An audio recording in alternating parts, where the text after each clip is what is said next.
Fala, meus amigos e minhas amigas advodásticos, sejam todos bem-vindos a esse novo episódio do nosso podcast, o episódio número 14º, não é isso, Guilherme? É isso, meus amigos. E para começar, não pode faltar, esse podcast é um podcast feito por advogados e para advogados. Quem quiser saber de outras carreiras jurídicas, que procure outro podcast, né, Ângelo? É isso aí, hoje a gente está com um super convidado, Júlio Santiago. Fala aí, meu amigo. Tudo bem, é um prazer. Tudo bem, galera? Guilherme, Ângelo, é um prazer estar aqui, conversando aqui. Quero dizer também que eu sou advogado, então Calma tô no lugar certo. Calma aí, eu vou falar a tua bio. Ah, é? Vamos falar aí? Eu peguei aqui a bio do Júlio, né? E eu quero... Eu preciso tirar uma dúvida contigo. Vamos lá. Vai lá. O Júlio César Santiago, ele é procurador da Fazenda Nacional. Procurador. Ele é diretor da Sociedade Brasileira de Direito Tributário. Ah, verdade. A gente fundou. É mestre e doutor em Finanças Públicas, Tributação e Desenvolvimento pela Universidade do Estado do Rio de Janeiro.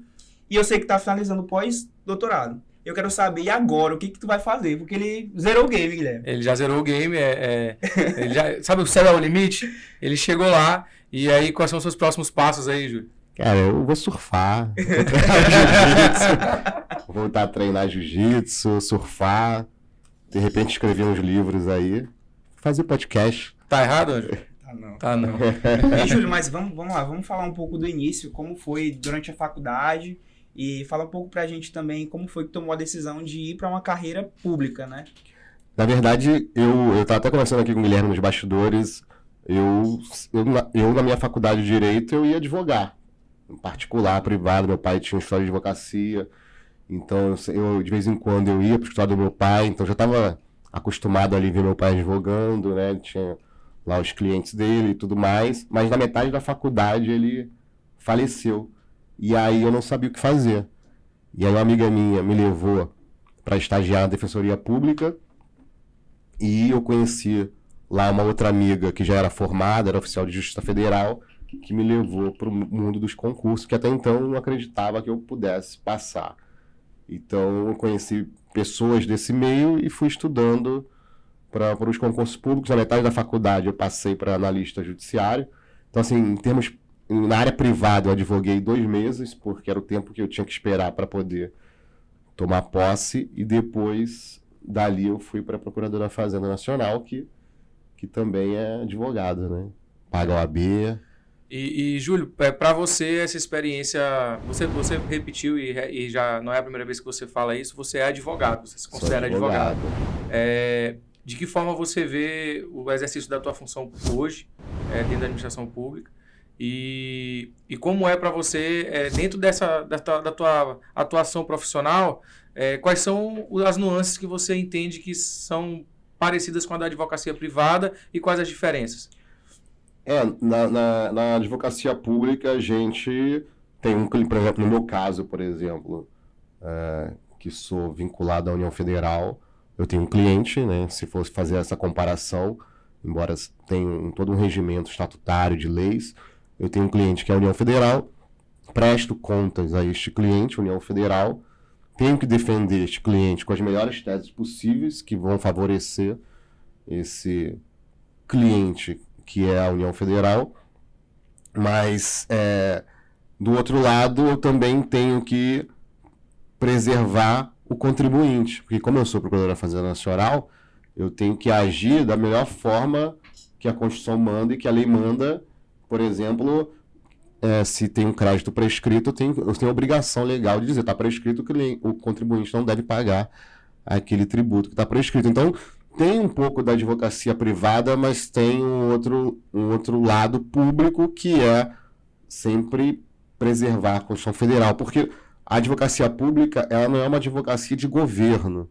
Não importa o governo que está, se é um governo de direita, é um governo de esquerda, o que importa é que o Estado fiscal precisa de recursos fiscais para poder prestar os seus serviços públicos, ele precisa de um advogado que zele por esses recursos fiscais, cobrando, né, judicialmente dos contribuintes que não efetuam o pagamento. Então, tem essa questão pública, mas ao mesmo tempo tem essa parte que é muito parecida com a advocacia privada, que é de ter que buscar a melhor tese para defender o seu cliente União Federal, os seus recursos ali federais. E compartilha toda a vivência do judiciário, né? De tentações orais, despachar processo, acompanhar processo, tem, tudo aquilo que o advogado sofre, não seria um sofrimento, toda aquela experiência, né, de lidar com o judiciário, né, do trato com o judiciário, despachar com o juiz, memoriais, petições, sustentações orais,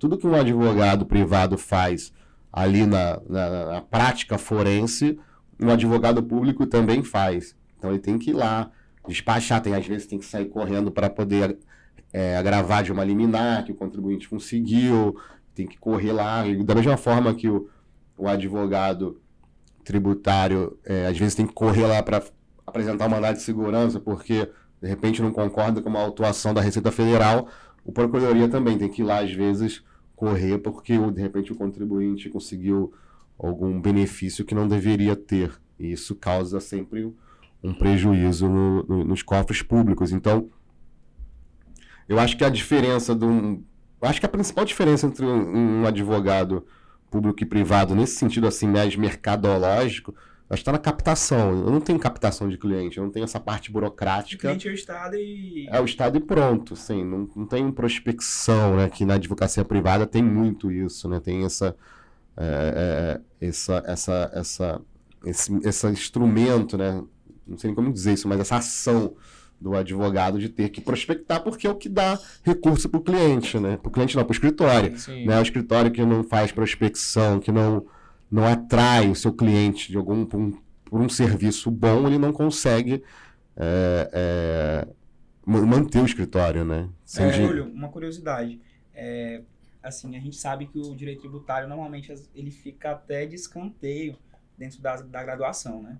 Eu não recordo de ter direito tributário na faculdade, só para ter noção, porque eu estudei na UFMA, quando chega no final dos períodos, sempre jogado, já tá naquela fase da gente focar em OAB, o TCC, e eu tenho recordação, assim, muito longe de ter tido uma matéria de tributário, mas o professor não chamou para a matéria, passou batido, total. Eu queria saber como foi que direito tributário é uma matéria interessante, e eu vou focar nela. O Ângelo não quer admitir que ele caiu na resenha e faltou essa disciplina, né? Não. Depois que ele responder, eu vou contar para vocês a minha experiência com direito tributário. Talvez eu nem saiba. Eu sei. Né? Na verdade, eu também não tive tributário na faculdade, assim, porque realmente foi o que você falou. Na faculdade, eu fiz faculdade privada e o direito tributário ficava para o último período ali, que é quando o aluno está preocupado com monografia, está preocupado com a OAB, tem outras, está preocupado em sair da faculdade. Talvez você não está mais lá. Não está mais na faculdade. Mas na UERJ, que é onde eu fiz mestrado, doutorado, lá já é diferente. Lá, nos primeiros períodos, já tem uma grade mais extensa de direito tributário. E realmente eu não tive direito tributário na faculdade. Para mim, direito tributário era matemática. Então, advogado não gosta de matemática, então não vou fazer tributário, que tem a ver com números. E quando eu virei analista judiciário da Justiça Federal, eu fui trabalhar em várias execuções fiscais, fazendo decisões para os juízes federais. Então, eu tive uma necessidade de aprender pelo menos execução fiscal. E aí, depois, quando eu passei para a Procuradora da Fazenda Nacional, até então ali eu só sabia execução fiscal, também não sabia tributário. Eu fui fazer pós-graduação e aí que eu fui começar a ver o direito tributário de uma outra forma. Porque eu já tinha a prática ali da Procuradoria, a prática de ser analista judiciário, mas também eu comecei a ter uma prática teórica muito grande e percebendo que o direito tributário não é matemática e não é contabilidade, que às vezes as pessoas confundem, acham que direito tributário é contabilidade e que direito tributário é economizar o tributo daquela empresa, daquele cliente. Mas, na verdade, o direito tributário é muito mais que isso, né? Tem estímulos fiscais, envolve fomento à exportação. Já se fala hoje em fomento nas empresas para poder estimular maior contratação de mulheres. Já se fala em Pink Tax, que é justamente isso, né? Essa tributação que envolve as mulheres, a questão do gênero, né? Essa desigualdade de gênero. Então, tributário é um mundo hoje, né? Já se fala também em tributação antidiscriminação. Então, você já tem um direito tributário muito mais social do que você tinha quando a gente estudou direito tributário na graduação, porque Eu acho legal, Júlio, porque assim, você não vivencia na faculdade, você não vê muita gente empolgada com o direito tributário. Existe, de fato, um mito aí, como se a parte tributária fosse matemática, né? E, na via de regra, quem vai para o direito tem ojeriza. Né? Mas o que eu acho legal é que todos aqueles que tiveram experiência, e boa parte dos colegas que hoje atuam na área tributária, eles tiveram experiências com o direito tributário, ou através de estágios, ou através de algum cliente específico, e acabam se apaixonando. O que eu acho interessante no direito tributário é que as pessoas que atuam na área realmente são apaixonadas pelo mundo tributário, né? Sim. Eles vêm, como você falou, é um mundo. E eu acho que é um ramo do direito que exige sim uma certa complexidade, porque é bem específico, mas que você consegue, depois que abre a mente para isso, enxergar em todas as suas relações. E acaba sendo, talvez, um direito de aplicação extremamente amplo, né? Com certeza. Principalmente assim, no Rio de Janeiro, na universidade que eu fiz o mestrado, doutorado, que ainda estou vinculado, é um direito tributário muito mais humanizado. Porque no Brasil, o direito tributário criado ali na década de 60, a doutrina do direito tributário, ele ficou um direito tributário muito menos humanizado, porque estava muito focado só o que é isso, o que é aquilo dentro da lei. Se pode ou não pode, o Estado, Né? bem objetivo ali.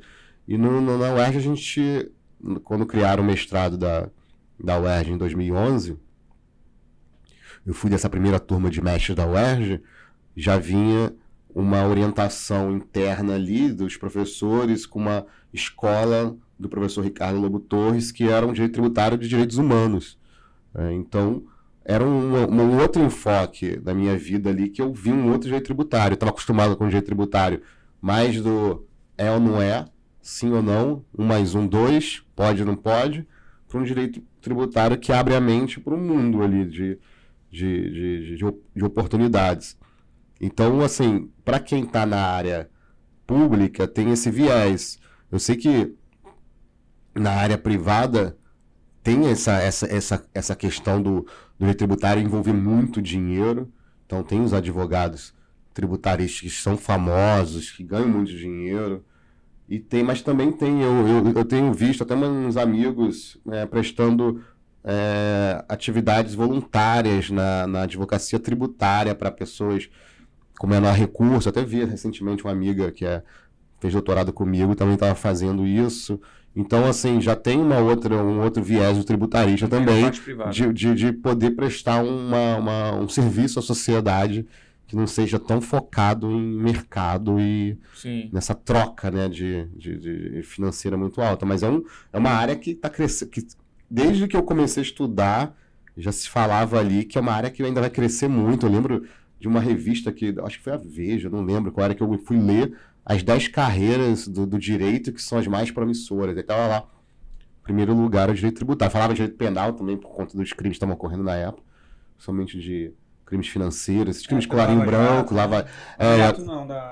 foi na época, acho que foi na época do mensalão, eu acho. E aí, mas também o direito tributário por conta de todo esse aparelhamento do Estado como um todo, né, do Estado fiscal. Você não tinha... Eu lembro que em 2007, ali, quando eu tomei posse como procurador, a Procuradoria contratou muito, fez um concurso muito grande para entrar muito procurador, porque estava precisando de gente para poder fazer esse trabalho de advogado da União Federal. E de lá para cá cresceu muito, assim, em termos de estrutura, de presença no judiciário da União Federal. Então a União Federal passou a estar presente nessas relações. E do outro lado, se você tem de um lado alguém cobrando mais intensamente, você precisa do outro lado um advogado que represente os contribuintes para que essa cobrança também não seja unilateral ali, só a União cobra e o contribuinte já não... Então cresceu muito assim, o número de advogados e advogadas. Quando eu fiz mestrado, o número de advogadas tributaristas era muito pouco. Hoje você já tem um número grande de mulheres na advocacia tributária. E eu acho que isso só tende a crescer. É um mercado aí promissor para os tributaristas, tanto na área pública quanto na privada.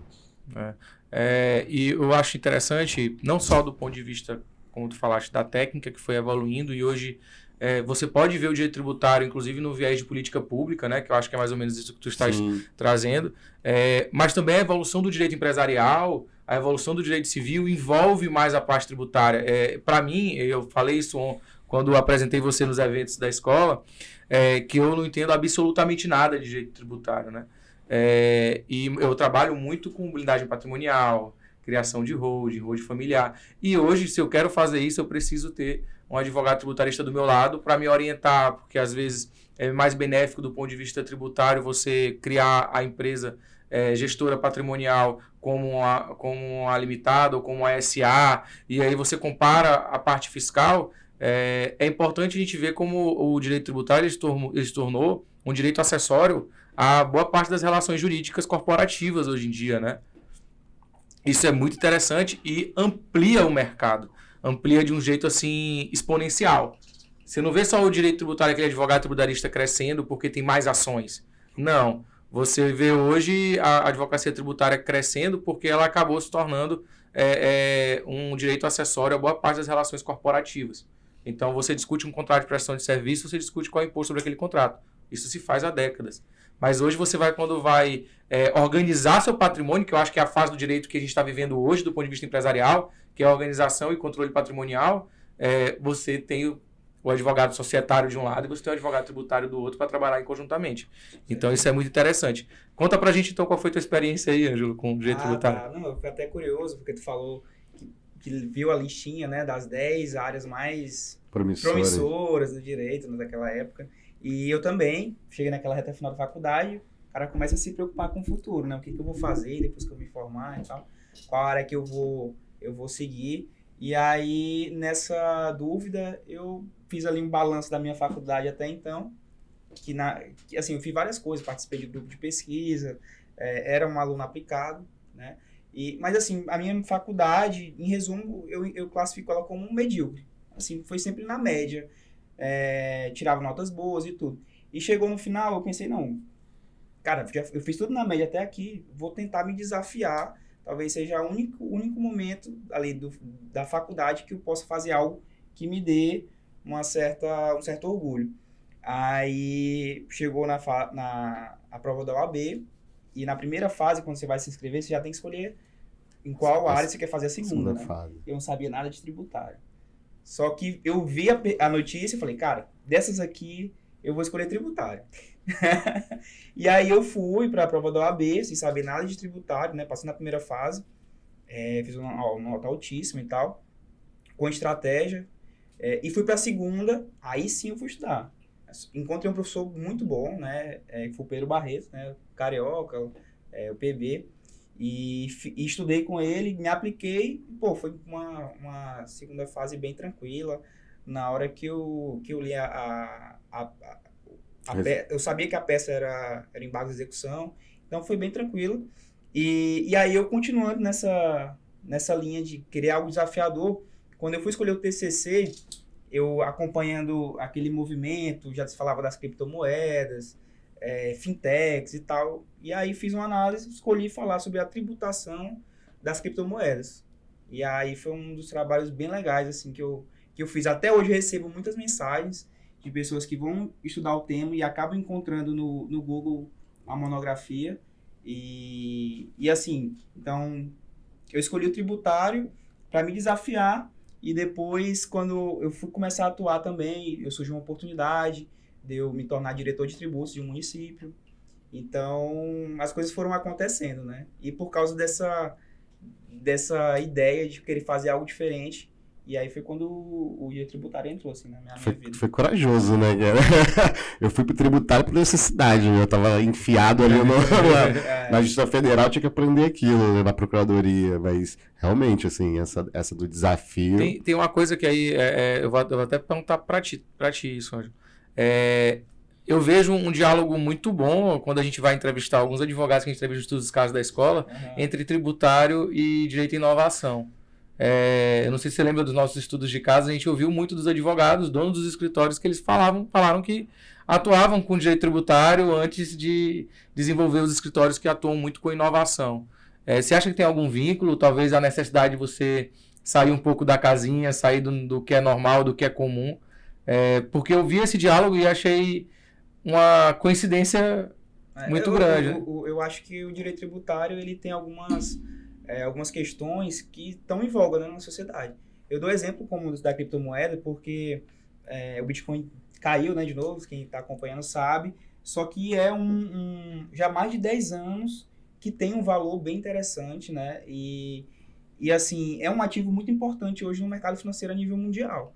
E quando a gente vai estudar como é que vai ser feito a tributação, como é que a Receita Federal vai conseguir levantar, fazer essa atividade, né, o lançamento tributário, de um ativo que ele não tem lastro, né? E aí eu queria até passar a bola para ti, para saber o que vocês acham desse tema. Esse é um tema que está a tributação da tecnologia, de criptomoedas, é um tema que eu deixei em suspenso, que eu ia estudar depois que eu terminasse o pós-doutorado, né, que vai ser agora. E eu até adquiri bastante livros de criptomoeda, Bitcoin, tudo isso para entender esse mundo, que eu acho assim, cara, um mundo muito diferente do que a gente está acostumado, pelo menos na minha época. Vocês são mais novos que Você acha que esse é o desafio do direito tributário hoje? Porque o que acontece? Depois da 1988, 89, teve a queda do Muro de Berlim, né, que teve o mundo que era numa Guerra Fria, passou a ser mais globalizado, as barreiras comerciais foram sendo quebradas, então houve um comércio internacional mais intenso, o capital, o dinheiro, começou a circular mais rápido. E o Bitcoin e essas criptomoedas são reflexos desse contexto. Porque, cara, a velocidade com que isso circula, não sei se o Estado, enquanto Estado fiscalizador, vai conseguir estar nessa mesma velocidade com que a economia e o mundo está mudando nessa questão financeira. Então, é uma coisa que tem que ser refletida aí. Como que vai acompanhar essa trajetória? Assim, eu não estudei ainda, como você que fez uma monografia, eu não estudei ainda esse tema de tributação das criptomoedas, mas eu conheço muita gente que está começando a escrever sobre isso, é muito novo. Muito novo. Não tem literatura. Assim, as reflexões de quem escreve, que eu tenho percebido, é mais uma reflexão de advogados, né? E o advogado ele tem um contexto diferente de um advogado público. O advogado está ali, de repente é advogado de clientes que têm grandes investimentos em criptomoedas, então ele vai ter uma percepção de mundo a partir daquela referência que ele tem, privada. Então é preciso que advogados públicos reflitam sobre esse tema, porque até para ter uma síntese, um equilíbrio para saber como que a gente vai lidar com isso. Porque não adianta. A gente vive num mundo, num Estado fiscal, num Estado democrático de direito, que para satisfazer o que a Constituição manda, precisa de recursos. Se todo mundo começar a migrar os seus recursos para um mundo paralelo, né, metaverso, que eu não tenho nem ideia de como que vai ser isso. Se todo mundo começar a ter fuga de capital, então alguma coisa vai acontecer, não adianta. Né? Se a gente for pensar em história, a Revolução Burguesa, ali no 1789, né, quando teve toda uma mudança também muito grande do absolutismo para o mundo capitalista, a burguesia só queria que o clero e a igreja pagassem impostos. Ela queria isso, né? Quando teve lá a reunião dos Estados Gerais, né, da reunião lá com o rei, ela queria isso. Olha, se eles não vão pagar, então aí começou a briga. Porque também, já que você não vai pagar, eu não vou pagar. Então a conta hoje tem que fechar. Sim. Se a conta não fechar, o grupo que está pagando, ele vai começar a se revoltar. Se for a maioria que está pagando e uma minoria não está pagando, mas está concentrando toda a riqueza, uma hora vai explodir de novo alguma guerra. Eu acho, assim, alguma revolta, né, nesse sentido, porque a conta tem que fechar. E é um desafio pro Estado. Justamente. Estado, né? Como que você vai fazer Como isso? Como é que o Estado vai manter a fonte de recursos, sendo que as pessoas estão migrando para um tipo de ativo que não é lastreado? Um tipo de ativo que eu nem sei, eu tenho curiosidade, um dia eu vou perguntar para o auditor, mas a gente está fazendo com isso aí. Né? Como que a gente está fiscalizando isso, né? Porque é justamente uma outra concepção de mundo, assim, de quem não quer o Estado controlando nada. só quando a própria pessoa Converte. declara. Só quando a pessoa declara. Declara ou converte em reais, por exemplo. Dá pra fazer isso, né? Você pega o Bitcoin e converte em real. Mas se ela não fizer isso, o dinheiro fica aí circulando e... Porque é um dinheiro, né, o Bitcoin, né? Isso serve pra comprar conta, troca, né? Ele é um ativo que troca. Que troca. O primeiro ponto... Que é o dinheiro, né? É isso, um ativo de troca. É o princípio, né? É o princípio, a ideia, né? Não tem um papel, mas é uma expressão, um algoritmo ali, eu nem sei como é que define Bitcoin. Teria que ter um episódio de podcast só sobre Só isso. sobre isso. Vocês têm que fazer, tem que chamar um cara desses aí. Júlio, deixa eu fazer uma outra pergunta para você. De fato, você se denomina e se reconhece como advogado, eu concordo. A gente tem aí carreiras jurídicas, a gente fala muito sobre isso, que envolvem a advocacia. E como tudo que envolve a advocacia, a gente da Escola de Advogados fala muito sobre as habilidades e competências que você precisa desenvolver para ter mais facilidades, né? A gente tem uma camisa da escola que fala isso, a faculdade não ensina. Sim. Que a gente trata exatamente de que hoje o conteúdo programático ele não é o principal para garantir ou para ter mais facilidades para se inserir no mercado, para atuar dentro da advocacia. Dentro da tua atuação hoje, dentro da tua vivência, da tua experiência, eu queria que você listasse para a gente aí habilidades e competências que você acha importante para todo advogado. Claro, independente de ser público ou privado, boa parte dessas habilidades você utiliza no seu dia a dia, eu utilizo no meu, Ângelo dele. E aí eu queria que você falasse um pouco sobre isso. Assim, nesse tempo que eu venho advogando e venho estudando e tudo mais, eu acho que a primeira coisa que o advogado tem que ter é estudar o objeto que ele está tratando ali, né? O nicho que ele está exercendo. Se ele quer ser um criminalista, ele tem que estudar muito aquilo, tem que saber muito daquilo. Se ele é um tributarista também, tem que estudar o tempo todo, porque a lei muda toda hora, as coisas mudam toda hora, o mundo muda muito rápido. Mas, além disso, eu acho que uma coisa muito importante que eu me reencontrei também enquanto procurador da Fazenda Nacional, é você estar no ambiente onde as outras pessoas que estão perto de você também estão na mesma sintonia, no mesmo caminho, querendo fazer aquilo muito bem feito. Porque se você está com pessoas que estão acomodadas, que não querem mais nada, você acaba contaminado. Por incrível que pareça, o negativo contamina o positivo, não sei porquê. Mas se você está no meio de 10 pessoas que não querem nada, então você acaba achando que, deixa pra lá.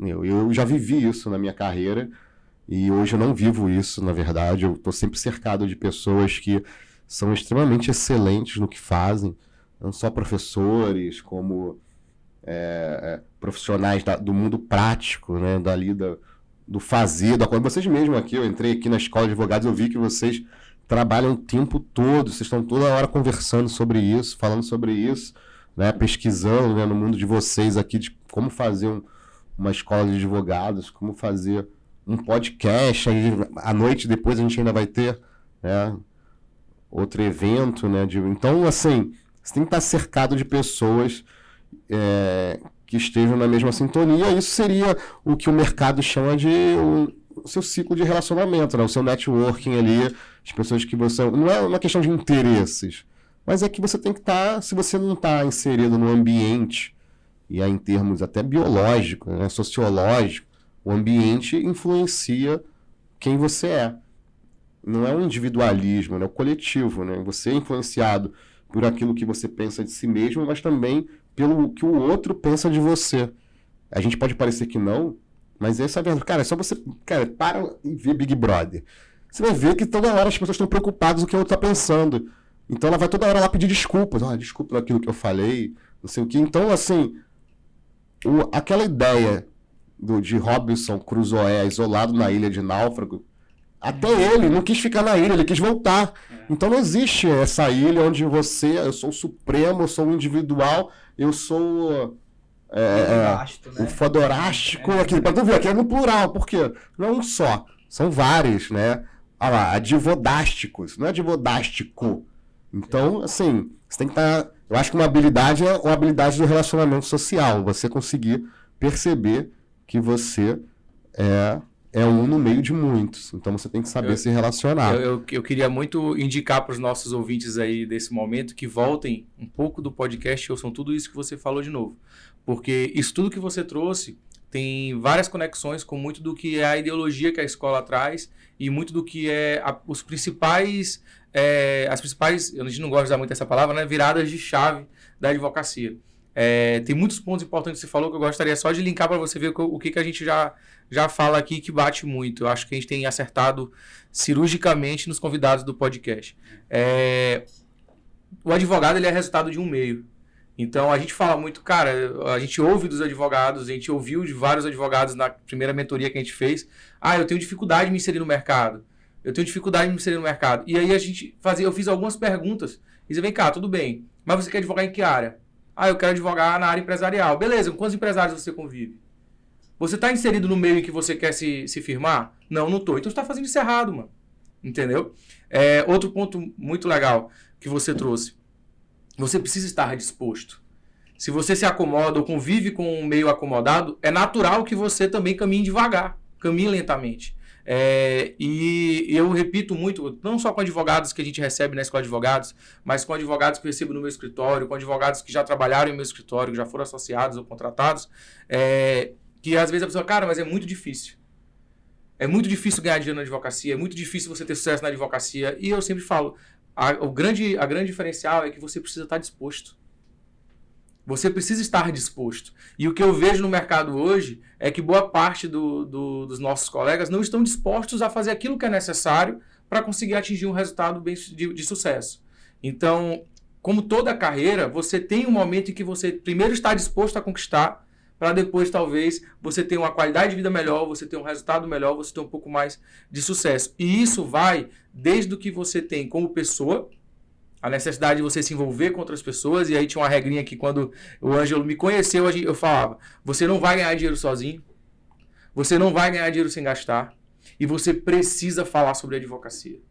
Onde você estiver, com quem você estiver, você precisa falar sobre advocacia. E isso bate muito com tudo que você está dizendo. Você precisa estar disposto a fazer o sacrifício, você precisa entender que o seu meio interfere diretamente no seu resultado e não adianta. Você precisa falar sobre aquilo que você quer conquistar. Então, se você é um advogado tributarista, você precisa falar sobre direito tributário, você precisa ler sobre direito tributário, você precisa viver interagir com o direito tributário. Nesse mesmo mundo, né? E eu brinco muito que assim, a advocacia é uma esposa ciumenta. Se você não se dedica a ela, ela não vai te dar resultados. Não adianta. E se você divide demais ela com outras coisas que te tiram muita atenção, você também não vai ter um grande resultado. Então, é muito legal a gente ver, Ângelo, que isso tudo que a gente passa tá na história de boa parte dos convidados que a gente traz para o podcast, né? Bem interessante. E até um ponto bem legal, conectando com a tônica do que tu falaste, que basicamente é relacionamento. Uma das linhas de conteúdo que tem na nossa plataforma, que são os estudos de caso, ele foi pensado justamente para oferecer essa visão e esse contato com grandes advogados. Porque pensa só, Júlio, o que a gente recebe é pessoas que estão nosso público, basicamente, são jovens advogados, ali seus 70%. E desses 70%, grande parte deles está no primeiros anos da advocacia.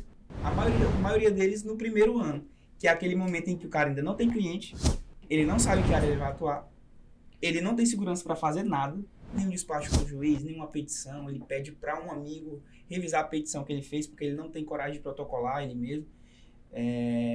E aí ele está vivendo esse mundo sem contato com pessoas que já estão em outro nível de jogo, que já estão tendo resultados. Então ele está totalmente estimulado. É a história talvez o negativo com o negativo. Aí ele conversa com um amigo dele que está vivendo a mesma frustração que ele, e aí ele não vê saída na advocacia. Então, não raro a gente recebe mensagem de pessoas querendo desistir, eu preciso mudar de profissão e tudo mais. Os estudos de caso foi pensado para dar outra visão. Conversas como essa que a gente está tendo aqui, traz também, é muito importante para perceber que o networking, você está conectado com pessoas que estão no mesmo barco, querendo subir junto com você, talvez seja uma das ações mais importantes para você começar a ter uma carreira ali de sucesso, você dá uma virada, né, como a gente estava falando. Virada de chave, que a gente não gosta de usar esse termo, mas é uma grande verdade. Porque nunca tem uma virada, são várias coisas que acontecem, são N fatores, né, que levam uma virada, né, não é só uma coisa. Mas tem um ponto que eu acho que é comum a todos. Todo mundo passou por um momento em que precisou ali fazer aquele sacrifício a mais. Isso vale para quem vai fazer um concurso, isso vale para quem quer conquistar o primeiro escritório, montar sua primeira estrutura, isso vale para quem quer ter os primeiros resultados. E todas as histórias que a gente ouve no estudo de caso, o estudo de caso tem esse objetivo muito também de inspirar as pessoas a verem que é possível e que esses caras que a pessoa olha, Guilherme, tu é foda, cara, Guilherme, tu tá recebendo bem, tu vê que você vive bem, que você viaja, que você não sei o quê. Cara, minha filha, eu conto a história sempre, né? Minha filha com 6 meses me estranhava, porque ela nasceu no ano que eu me formei. Então eu precisei naquele momento ali me escravizar da advocacia para conquistar um resultado rápido, porque eu tinha uma família. Então, é muito fácil, às vezes, essas pessoas... o primeiro episódio do podcast, Júlio, era desmistificando aquilo que a gente ouve na faculdade. E aí a gente falava sobre isso. Só ganha dinheiro na advocacia quem tem QI. Só ganha dinheiro se corrompendo. Só ganha dinheiro depois de 2 anos. E aí, uma das coisas que a gente fala, beleza, tudo isso é mito. E se você chega no momento em que... mas todos os meus professores falam dessa forma sobre a advocacia, eu falei aquela frase que a gente repete até hoje, né? Quem vende frustrações quem vende dificuldade é porque vive frustrações. Mas você conviver com pessoas que conseguiram atingir seus resultados é essencial. Você precisa ter ao seu lado, não sei se vocês dois vão concordar, você precisa ter ao seu lado pessoas que conquistaram aquilo que você deseja ter, que chegaram a um patamar que você também quer alcançar, porque são inspirações, e são ensinamentos e experiências, e você precisa ter ao seu lado pessoas que estão tão dispostas quanto você a atingir aquele resultado. Se você se cercar desses 2 tipos de pessoa, o resultado vem. Vem com certeza estar inserido. Assim, eu mesmo, quando eu comecei a faculdade, eu nunca achei que eu fosse escrever um livro, fazer mestrado, doutorado, nem passava na minha cabeça isso, porque eu achava que era algo muito longe, muito lá em cima, era para... sei lá, para artistas desses famosos mesmo, dessa galera que escreve livro, tipo Paulo Coelho e tal. Mas quando você vai estar inserido nesse ambiente, onde você troca ideias com outras pessoas, você troca ideia com escritores, não, é só escrever e tal, você vai percebendo que não é um bicho de 7 cabeças, né? Não é... Se o outro consegue, por que eu não consigo? E, assim, é porque eu vejo, assim, esse tipo de argumento, assim, do tipo... ele consegue, eu não consigo, ou ele tem um talento, justamente dessa ideia de que todo mundo nasceu com um talento, aquele cara nasceu com um talento natural, né? Eu não. Tá? Eu lembro que quando eu estudava para concurso, eu sempre ouvia uma frase assim, que é totalmente mentira essa frase. O cara falava assim, ele passou sem estudar. Eu falei, é impossível, cara. É impossível passar sem estudar, cara. É impossível. Assim, você não tem como passar em nada sem estudar, só colando ou fraudando, né? Mas para ele passar numa prova de juiz, para ele passar na prova da OAB, ninguém passa na prova da OAB sem estudar, né? Os advogados, estão vendo aí o número de reprovações. Aí você vai perguntar para a pessoa não estudou, não adianta. Ela diz, não, mas a OAB foi muito difícil, ela foi muito injusta. Não, cara, ela fez uma prova, não interessa o nível da prova da OAB. Para ser juiz não tem que ter um certo nível, para ser advogado também tem que ter, né? Qual é o problema da OAB cobrar numa prova de advogados o mesmo nível que uma prova de juiz? Não tem diferença entre um juiz e um advogado, né, em termos de conhecimento. Só que criou-se um mito que eles são diferentes, entendeu? Não tem isso. Então, assim, eu lembro que quando teve uma reprovação, acho que foi ano passado, da prova da OAB, eu recebi umas mensagens pedindo para analisar as questões de tributário, e eu falo assim, cara, não estou vendo erro nenhum aí. Não tem nem como anular a questão. Eles perguntaram o que o tributarista tem que saber. O que um advogado tem que saber e tal, mas eles foram muito nível de concurso. Eu falei, é isso. O juiz responde, você tem que responder também, porque se ele te perguntar lá no gabinete dele, lá você vai despachar com o juiz, você tem que saber o que você está dizendo para o juiz, né? Você tem que ter feito um bom estágio, você tem que ter feito, estudado na faculdade, não ficar só enxopada, bebendo pra caramba e pensar em estudar quando se formou. E ferrou, agora o que eu vou fazer, cara? Então, assim, eu acho que essa questão do talento natural, não sei, assim, tem que, a pessoa que se esforça e que faz ali o que tem que fazer, esse talento natural surge, entendeu? Não seria um talento natural. Tem uma frase que fala que normalmente a pessoa com talento que não se dedica pede para a pessoa que não tem talento e se dedica. Né? Sim, verdade. Assim, eu tava vendo o documentário do Neymar um tempo atrás, e aí você vê O cara, as pessoas falam, ele tem um talento natural. Não é que ele tem um talento natural. O pai dele era jogador de futebol e o garoto era obrigado a jogar futebol desde que nasceu, entendeu? Ele só vivia com uma bola. Então não é um talento natural. Ele treinou desde que nasceu, ele foi treinado para aquilo. Muita gente não tem essa oportunidade. Muita gente não tem um pai jogador de futebol que te influencia a fazer aquilo. E a gente costuma admirar documentários de pessoas famosas pela história, pela dedicação, pelo sacrifício. E na nossa rotina, a gente olha para as pessoas de sucesso e não imagina que por trás daquele sucesso tem toda uma história também, né? Ninguém olha bastidor de ninguém. Pensa olhar só ali o palco do teatro ali, mas tem atrás, ali nos bastidores, tem um monte de gente trabalhando, né?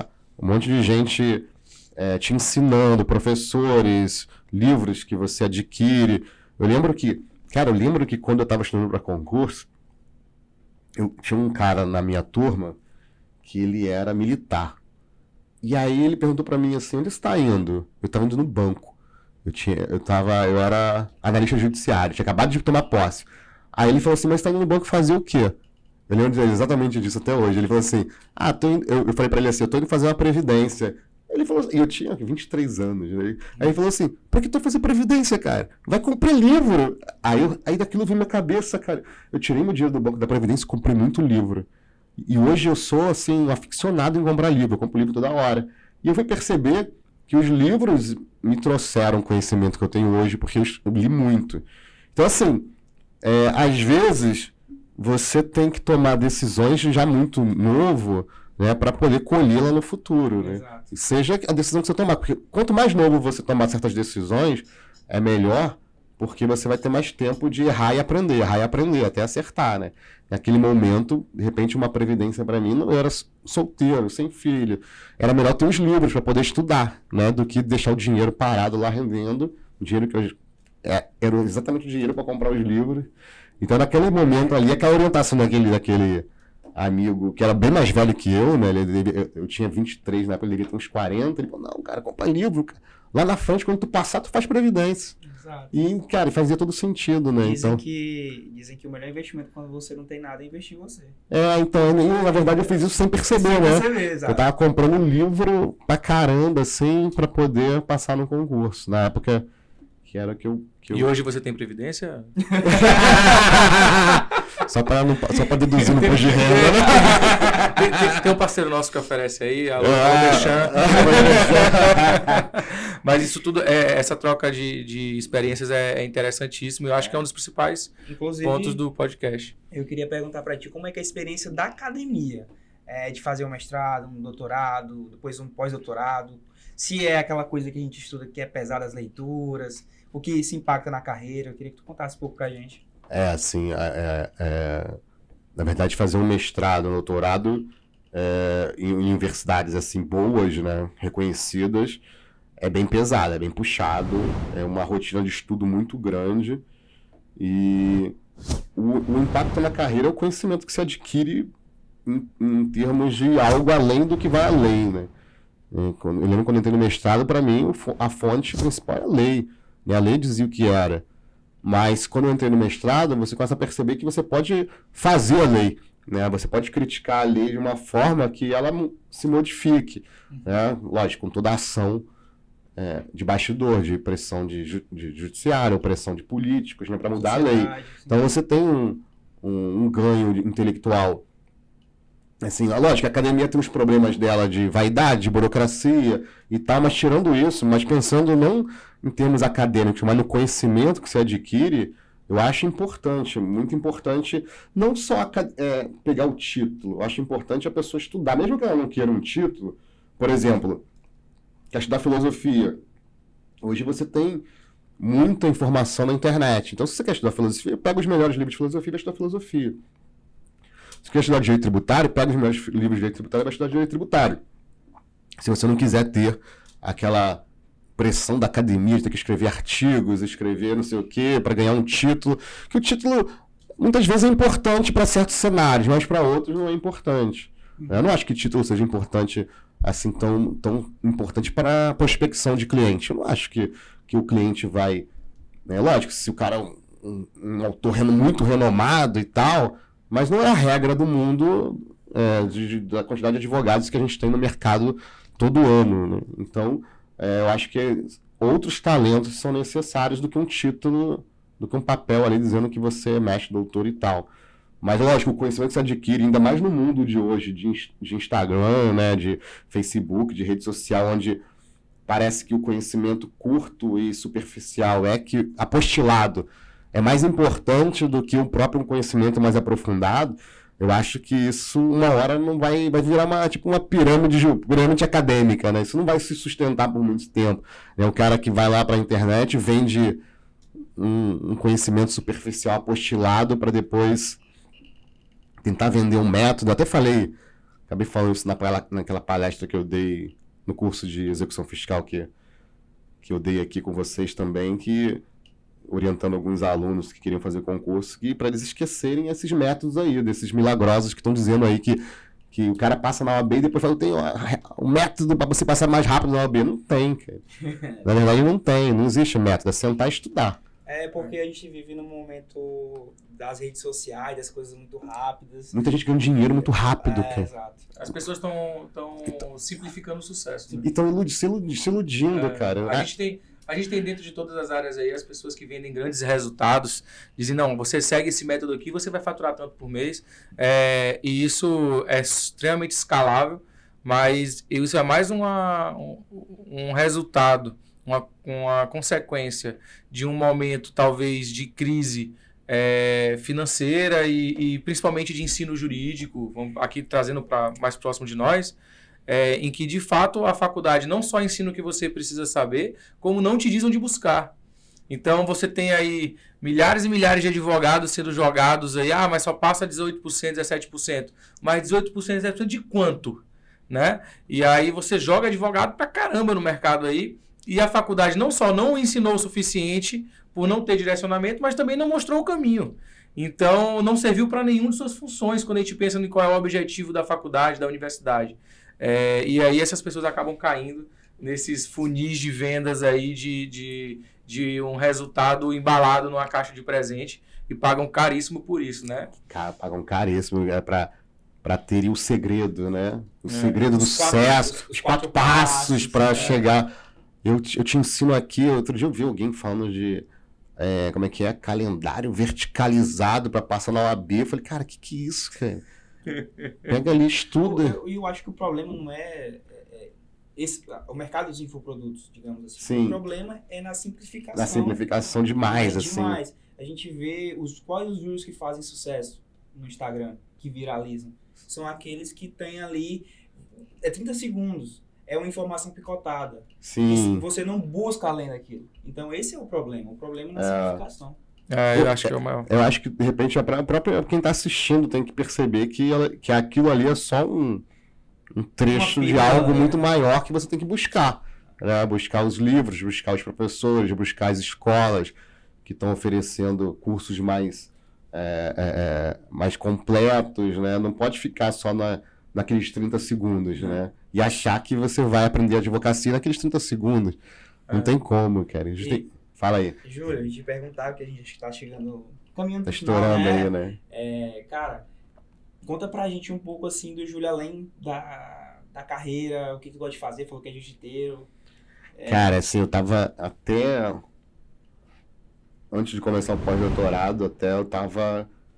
Recluso. Não, assim, eu tava surfando e treinando jiu-jitsu quase todo dia, assim, mas eu não tava divulgando, né, assim, nas redes sociais, nada disso. Uma vez ou outra eu postava uma foto, mas eu tava mais ali naquele momento de não ficar tão com a mente cheia. Que hoje em dia eu tenho um cuidado de não poluir a minha mente, né, que a nossa mente é igual um computador, se você encher demais qualquer informação, ele começa a ficar mais lento. Então eu tenho cuidado de absorver o mínimo de informação inútil possível. Eu gosto de um besterol e tal, mas é na hora que eu estou ali relaxando mesmo. Eu não estou pensando naquele besterol, mas estou ali olhando. Uhum. Mas, e aí quando eu estava num período ali entre doutorado e pós-doutorado, num período de vacância ali, eu estava treinando muito jiu-jitsu, faixa preta de jiu-jitsu, e estava surfando toda semana ali, pelo menos 2 vezes na semana eu estava surfando, e agora que espero aí acabar o pós-doutorado, vou voltar a fazer isso, porque eu engordei aí muito nessa pandemia aí, nesses últimos meses, e eu quero voltar a treinar jiu-jitsu mais forte de novo, escrever outros livros também, mas não necessariamente na área jurídica, né? De repente, livro de poesia aí. Quero ver isso. Quero ver isso. Legal. Só um adendo, né? Eu acho que a galera do nosso podcast a gente tá induzindo eles a irem pro jiu-jitsu. Porque todo episódio é um jiu-jiteiro. A produção vai providenciar um tatame lá fora pro Guilherme. Podia ter um tatamezinho ali, tem espaço. Pessoal, só pra vocês se situarem, o Júlio é do Rio de Janeiro, mora lá e tá passando 2 dias aqui com a gente, tá participando de um evento da escola aqui em São Luís. E vamos levar ele pro jiu-jitsu. Vamos levar ele pro jiu-jitsu, vamos tentar achar esse tempinho aí. Mas aí é aquele negócio, eu fico de fora, tá? Que eu sou mais iniciante, eu fico só sendo amassado, não, eu fico de fora olhando. Júlio, assim, é muito legal ver como tem várias coisas. A gente tenta fugir um pouco disso, mas a verdade é que tem muito a ver com a mentalidade, né? E aí o jiu-jitsu tem essa contribuição, o surf tem essa contribuição, o esporte em si tem essa contribuição, mas tem muito a ver com a dedicação, com o esforço. Não tem como, não vem resultado sem esforço. E aí, acho que também caminhando um pouco para o fim do nosso episódio do podcast, a gente sempre faz essa pergunta, não é nenhum livro de autoajuda, né? Mas a gente sempre faz essa pergunta de quais seriam os conselhos ou as dicas que você daria para aquela pessoa que está hoje, aquele advogado que está no início da carreira e está traçando seus objetivos para começar a buscar de fato seus resultados.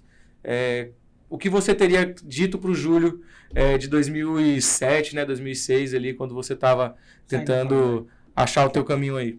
Cara, uma primeira coisa que eu diria é para ter paciência. As coisas não acontecem num estalo de dedo. As coisas levam tempo para acontecer. Então, o que você tem que fazer é traça o plano onde você quer chegar. E quando eu comecei a estudar, eu tracei meu plano, eu sabia que eu ia... quando eu comecei a estudar mesmo, eu lembro que eu escrevi num papel o que eu ia fazer, né? Procurador, doutor, professor, isso tudo estava escrito na minha foto e uma foto minha no Word, escrito tudo isso. Como se fosse uma legenda de um autor de livro. Eu tinha feito isso. Então você visualiza onde você quer chegar. E ter paciência. Você tem que entender que não é um vídeo viral de Instagram. Você não vai viralizar. Isso não é a regra. A regra do mundo não é essa.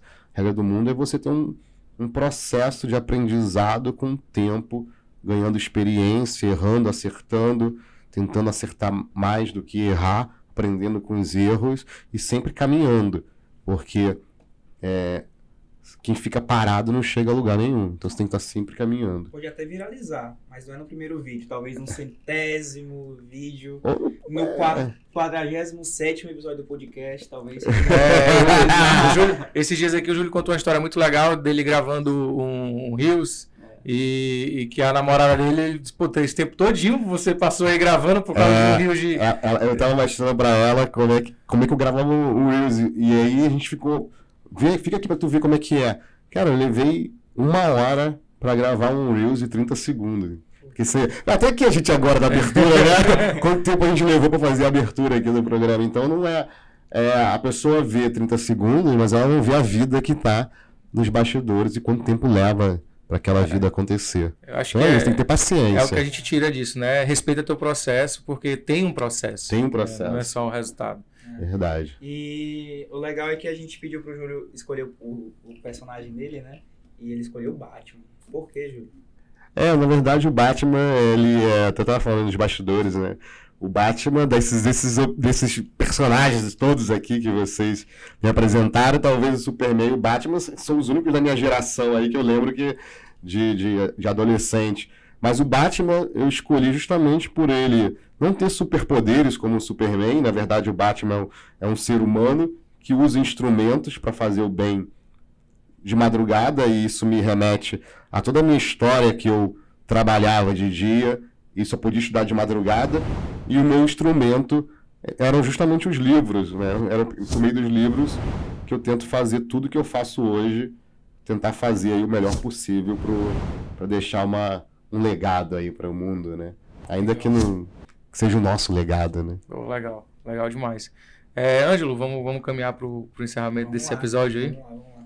Pessoal, lembrando que o curso, o Júlio veio aqui para São Luís com o objetivo de dar uma palestra. A gente aproveitou ele para várias coisas, né?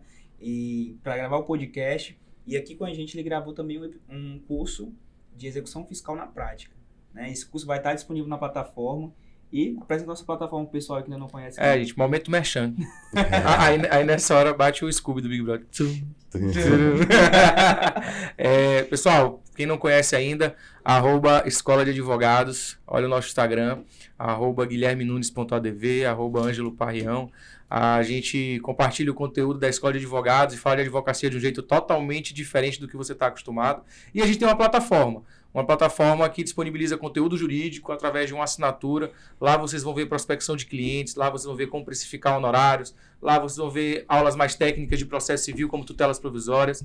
Então, fiquem de olho, acompanhem nossa plataforma, acompanhem nossas redes sociais e não perca essa oportunidade de encontrar fora da universidade tudo aquilo que você deixou de aprender na universidade, porque não disseram para vocês qual era o jogo que você ia jogar quando saísse da sua faculdade, tá? E eu queria aqui também agradecer ao Júlio, um colega e um amigo, uma relação muito boa que a gente está criando e que para a Escola de Advogados virou um produto, né? A gente objetificou o Júlio aqui para a Escola de Advogados. Te agradecer pela sua disponibilidade de ter vindo para cá, para São Luís, para dividir experiência com os alunos da Faculdade de Direito, com os advogados e ter tido esse tempo de compartilhar essa tua experiência de vida e profissional com os nossos ouvintes e com todo mundo da Escola de Advogados, né, não, Ângelo? É isso aí.